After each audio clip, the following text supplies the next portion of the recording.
Hello everyone, हम लोग community health nursing का कॉन्ट्रासेप्टिव मेथड्स और बर्थ कंट्रोल मेथड का टॉपिक कवर करेंगे।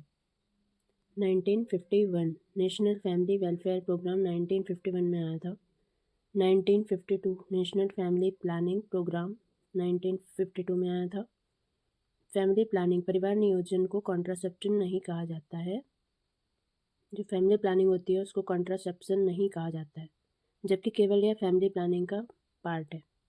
बर्थ कंट्रोल को कॉन्ट्रासेप्शन व फैमिली कंट्रोल के नाम से भी जाना जाता है। जो बर्थ कंट्रोल होता है उसको कॉन्ट्रासेप्शन व फैमिली कंट्रोल के नाम से हम जानते हैं। कोई भी प्रोसेस, डिवाइस या मेथड जो अनवांटेड प्रेगनेंसी को रोकता है, ऐसा प्रोसेस जो डिवाइस मेथड जो हमारी प्रेगनेंसी, जो अनचाही प्रेगनेंसी होती है उसको रोकता है।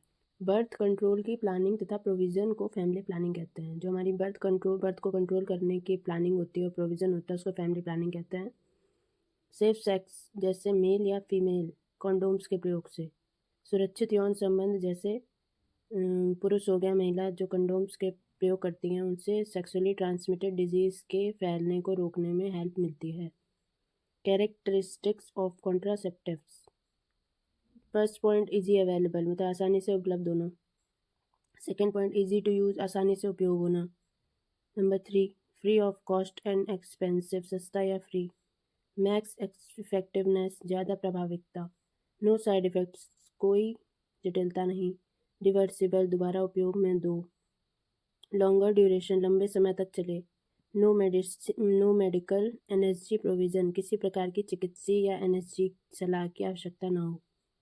Classification of contraceptives.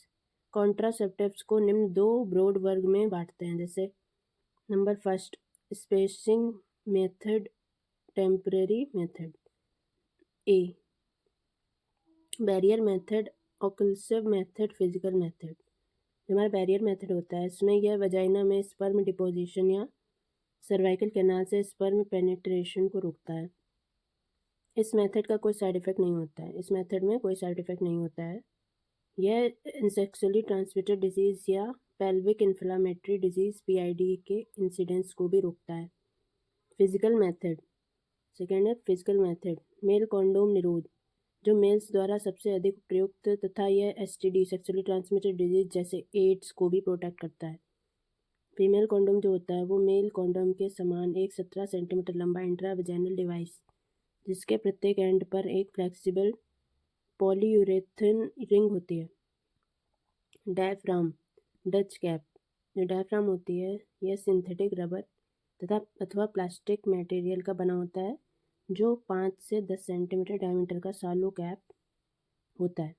Chemical method, जो हमारा केमिकल मेथड होता है उसमें फोम टैबलेट्स आती हैं, क्रीम्स आती है, जेलीज, पेस्ट्स आते हैं तथा सपोजिटरीज, ये सभी केमिकल फीमेल्स द्वारा प्रयोग होते हैं। बी है intra uterine device, IUD, device जिसे यूट्राइन कैविटी, ऐसा डिवाइस जिसे यूट्राइन कैविटी में कॉन्ट्रासेप्शन या इम्प्लांटेशन में बाधा डालने के लिए इंसर्ट करता है।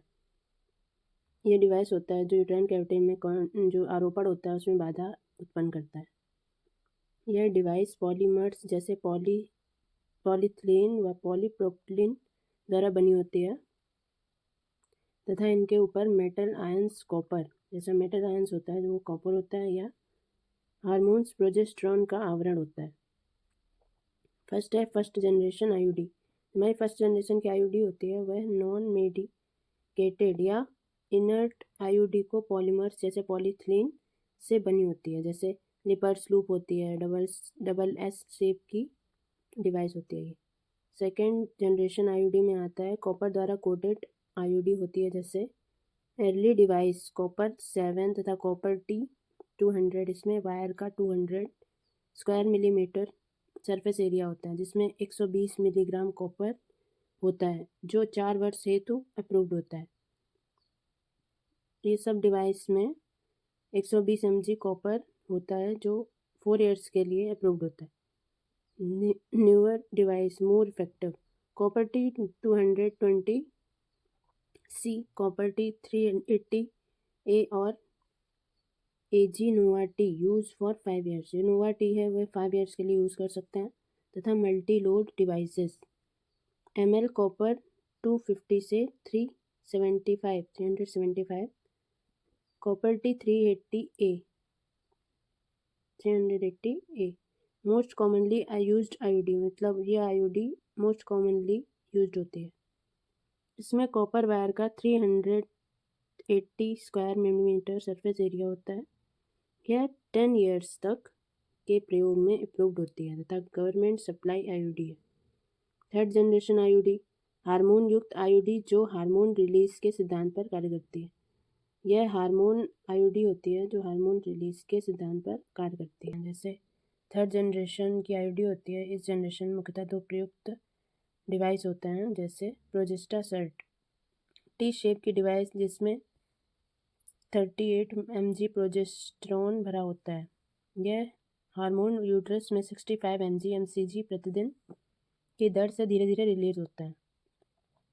जो टी शेप की डिवाइस होती है इसमें प्रोजेस्टेरॉन होता है वो 38 mg होता है, और जो हार्मोन यूट्रस में 65 mg प्रतिदिन की दर से धीरे धीरे रिलीज होता है।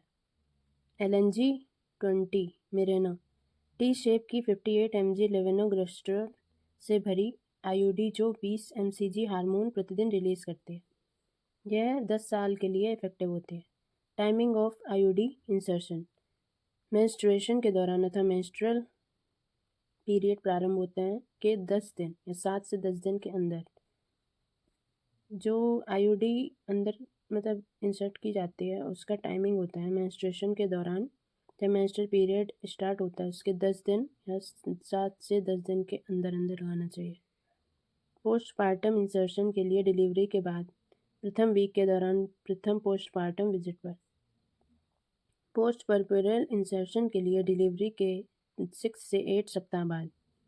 कॉन्ट्रा इंडिकेशन में होता है ये suspected pregnancy, pelvic inflammatory disease, cervical का कैंसर, सर्विक्स का कैंसर, अनडायग्नोसिस इटियोलॉजी का यूट्राइन या यूट्राइन ब्लीडिंग होना। साइड इफ़ेक्ट एंड कॉम्प्लिकेशन, जो हमारी इसकी साइड इफ़ेक्ट होता है और कॉम्प्लिकेशन आती हैं। ब्लीडिंग कॉमनेस्ट कंप्लेन, पेन बाद में आता है जो सेकेंड मेजर साइड इफ़ेक्ट होता है। PID pelvic inflammatory disease, uterine perforation, ectopic pregnancy 10 times more common. Hormonal contraceptive pills gonadal steroids जैसे एस्ट्रोजन व प्रोजेस्टेरॉन्स की बनी होती हैं। जो हार्मोनल कॉन्ट्रासेप्टिव पिल होती हैं वो एस्ट्रोजन प्रोजेस्टेरॉन की बनी होती हैं। जब इन्हें निर्देशानुसार लेते हैं तो यह लगभग 100% इफेक्टिव होता है। यदि एक पिल लेना भूल जाएं तो अगले दिन 2 पिल लें, क्योंकि जब हम एक दिन पिल मतलब खाना भूल जाते हैं तो अगले दिन 2 पिल्स ले सकते हैं। यदि 2 अथवा अधिक पिल्स को लेना भूल जाएं तो एक नए पैकेट के प्रारंभ करने एक दूसरे कॉन्ट्रासेप्टिव मेथड का प्रयोग करें। Oral pills, combined pill, estrogen OGN plus progesterone PGN होता है, जैसे माला एन व माला डी। माला एन में ये होता है जो भारत सरकार द्वारा मुफ्त में वितरित की जाती है। इसमें लेवेनोग्रेस्ट्रोल 0.15 mg तथा एथिनिल एस्ट्राडियोल 30 माइक्रोग्राम या 0.03 mg होता है। एक पैकेट में 21 हार्मोनल टैबलेट्स और 7 फेरकीस हार्मोनल टैबलेट और 7 ferrous fumarate 60 mg 19.5 mg ferrous iron tablet होती हैं। प्रथम कोर्स मेंस्ट्रुअल साइकिल के 5th डे पर शुरू करना चाहिए। जो पहला कोर्स होता है वो मेंस्ट्रुअल साइकिल के 5वें दिन पर शुरू करना चाहिए। ब्लीडिंग के प्रथम दिन को डे नंबर 1 गिने। प्रोजेस्टेरॉन ओनली पिल POP, मिनी पिल या माइक्रो पिल, इसमें केवल प्रोजेस्टेरॉन जैसे नोरेथेस्ट्रोन व लेवेनोगेस्ट्रोल होता है। यह सर्वाइकल म्यूकस को थिक करके, जिससे हमारा सर्वाइकल म्यूकस होता है उसको गाढ़ा करके स्पर्म की एंट्री को रोकती है तथा कभी कभी ओवुलेशन भी सप्रेस करती है। जो हमारा ओवुलेशन होता है उसको सप्रेस कर देती है। इनका प्रयोग ओल्ड एज, लैक्टेशन के दौरान तथा थ्रोम्बोसिस व हार्ट डिजीज के अधिक रिस्क वाले क्लाइंट में करते हैं। जो इनका प्रयोग होता है जो ओल्ड एज हो जाते हैं, लैक्टेशन होता है और थ्रोम्बोसिस जिनको हार्ट डिजीज़ होती है अधिक रिस्क वाले क्लाइंट में करता है। Post coital contraception, morning after pill, emergency pill. विनोग्रेस्ट्रॉल पिल को असुरक्षित सेक्स के 72 आवर्स के अंदर लेना चाहिए। इसके पैकेट में 0.75 mg विनोग्रेस्ट्रॉल युक्त 2 पिल होते हैं। जैसे पहली को असुरक्षित सेक्स के 72 घंटों के अंदर तथा दूसरी को 12 आवर्स के अंतराल पर लेना चाहिए।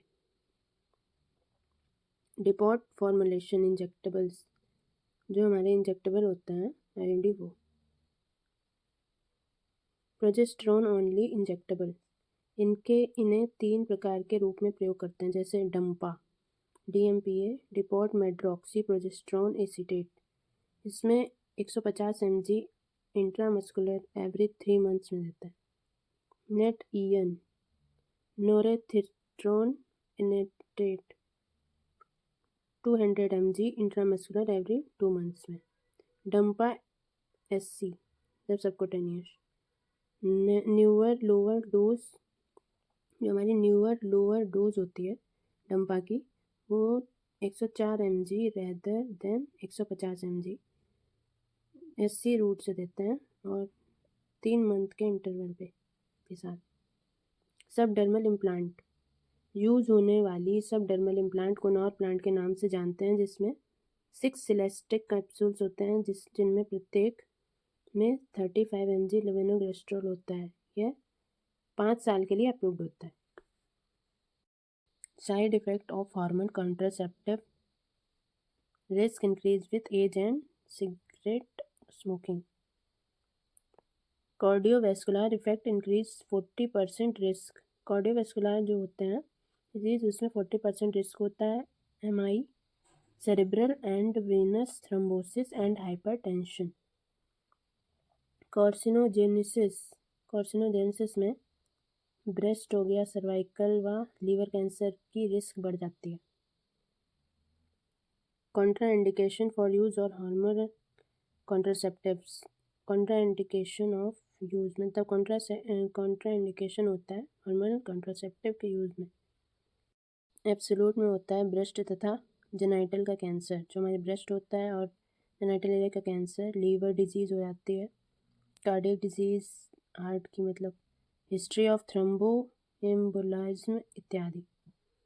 सहेली जो होता है कॉन्ट्राइंडिकेशंस, सहेली एक नॉन हार्मोनल पिल होती है। तो सहेली होती है एक नॉन हार्मोनल पिल होती है जिसमें एक ड्रग होती है जो एस्ट्रोजन को ब्लॉक करती है। बडी post conceptional methods. Termination of pregnancy, MTP, medical termination of pregnancy. जो medical termination of pregnancy act आया था वह 1971 में पास हुआ था। यह एक्ट 1 अप्रैल 1972 को लागू हुआ तथा 1975 में संशोधित हुआ। जम्मू एंड कश्मीर में 1975 में MTP आया था तथा लागू 1 नवंबर 1976 को हुआ था। यदि प्रेगनेंसी 12 वीक से अधिक हो तो 2 मेडिकल प्रैक्टिशनर की ओपिनियन आवश्यकता होती है। MTP act 1971 permitted abortion UP को। MTP act 1971 permitted abortion up to 20 week of pregnancy के 20 वीक से ज़्यादा के समय में एबॉर्शन को परमिट किया गया। 12 वीक तक ही प्रेगनेंसी में एक डॉक्टर के ओपिनियन तथा 10 से 12 वीक तक की प्रेगनेंसी में 2 डॉक्टर के ओपिनियन पर प्रेगनेंसी में टर्मिनेट किया जा सकता है। MTP amendment bill, MTP amendment जो MTP अमेंडमेंट बिल 2020 को लोकसभा में 2 मार्च 2020 को पेश किया गया तथा 17 मार्च 2020 को यह पास हुआ। यह विशेष कैटेगरीज की औरतों के लिए प्रेगनेंसी को खत्म करने की सीमा को 20 से 24 वीक तक बढ़ाती है। Time since conception up to 12 to 20 weeks, 20 to 24 weeks, more than 24 weeks. 12 weeks में MTP एक्ट जो लगाया गया था उसमें एडवाइस ऑफ 1 डॉक्टर, मतलब एक डॉक्टर की एडवाइस होनी चाहिए और MTP अमेंडमेंट बिल 2020 के अनुसार एडवाइस ऑफ वन डॉक्टर की एडवाइस होनी चाहिए। 12 से 20 वीक में 2 डॉक्टर की एडवाइस होनी चाहिए। इसमें 2020 के अनुसार 1 डॉक्टर की एडवाइस होनी चाहिए। 20 टू 24 वीक्स में कोई अलाउ नहीं है। 2020 में 2 डॉक्टर मतलब 2 डॉक्टर की सम कैटेगरी और प्रेग्नेंट वुमेन की। 24 वीक के ऊपर MTP एक्ट 1971 के अनुसार नॉट अलाउड। 2020 के अनुसार medical board in case of substantial fetal abnormality condition under which a pregnancy can be terminated. Medical यदि प्रेगनेंसी के कंटिन्यूशन से मदर की लाइफ खतरे में हो। यूजेनिक यदि बच्चे की गंभीर फिजिकल अथवा मेंटल हैंडीकैप के साथ पैदा होने की संभावना हो। रेप यदि प्रेगनेंसी रेप का परिणाम हो। सोशियो इकोनॉमिक यदि मदर की socio economic condition child birth के फेवरेबल नहीं हो तो हम टर्मिनेशन कर सकते हैं। यदि प्रेगनेंसी कॉन्ट्रासेप्टिव के फेलियर का परिणाम हो। नोट यदि फीमेल की आयु 18 वर्ष से कम हो तो सहमति पत्र उसके गार्जियन से लेते हैं और 18 वर्ष से अधिक आयु पर होने पर सहमति पत्र केवल महिला देती है। Other methods safe period rhythm calendar method program sex. यह मेथड इस सिद्धांत पर आधारित होता है कि ओवुलेशन एक नया साइकिल शुरू होने के 12 से 16 दिन पहले होता है।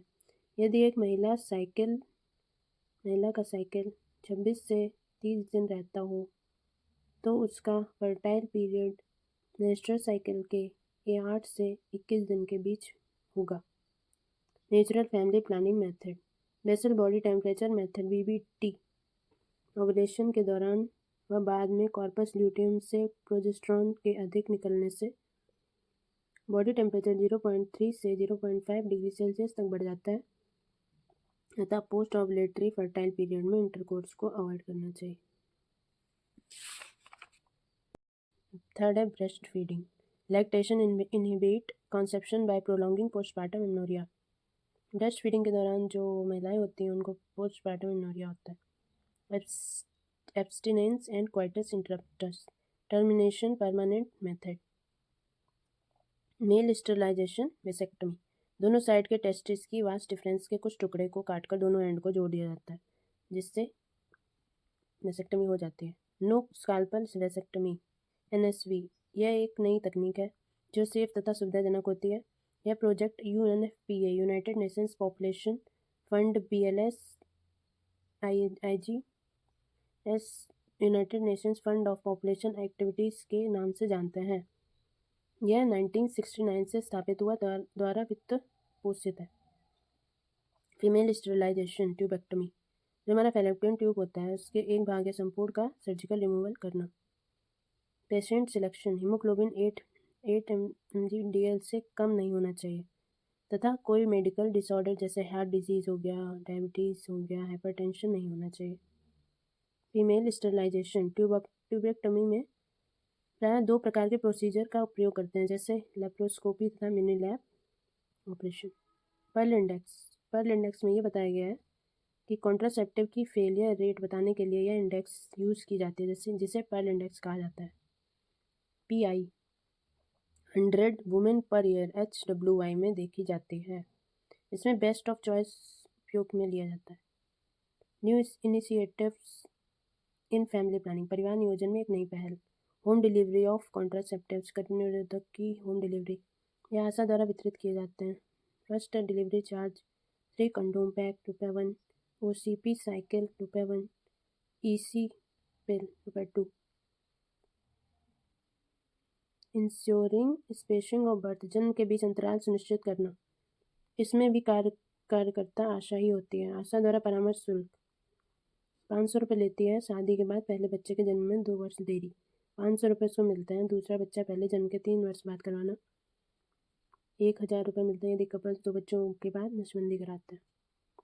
मेथड RCH कार्यक्रम में नए गर्भ निरोधक रिप्रोडक्टिव चाइल्ड हेल्थ के कार्यक्रम में जो नए गर्भ निरोधक होते हैं उनका। अंतरा इंजेक्टेबल हार्मोनल गर्भ निरोधक डंपा इसको डंपा के नाम से भी जानते हैं अंतरा को। Chhaya oral contraceptive pill, सेंट्रोक्रोमेन।